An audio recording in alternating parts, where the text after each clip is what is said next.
Atrikasa fanavaozana ny politika fanatsarana ny fahasalaman'ny ankizy no natao teto Antsirabe tamin'ny herinandro teo. Antony dia satria efa tamin'ny taona 2025 no natao farany izany, nefa maro ny fiovana nisy teo ministera sy ireo mpiara-miombonantoka mahakasika io. Atao analizy mihitsy aloha inona situation misy eto Madagasikara mahakasika amin'ny fahasalaman'ny ankizy amin'ny ankapobeny.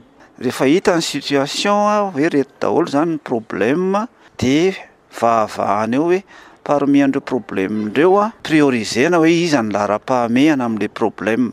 Inona ny paikady stratégie zany mba hamahana an'ireo olana izay hitareo. Dia ao anatin'ilay stratégie na paikady amin'izay no mitanisa ny intervention clé, zany hoe ny asa lehibe maika tokony atao. Ankoatran'izay zany amin'ny fanatanterahana an'izay stratégie sy intervention be dia be izay, miala tsiny amin'ilay teny-baiko dia tsy maintsy ilaina ny fandraisana anjara ny rehetrarehetra, tsy maintsy hatsaraina ny leadership sy ny gouvernance ohatra.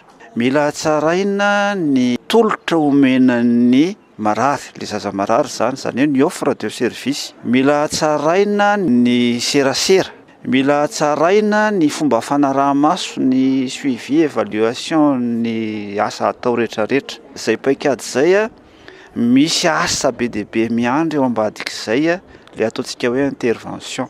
Tanjona dia ny fanantonana ifotony ny fitsaboana sy azon'ny rehetra mitsabo ny zaza.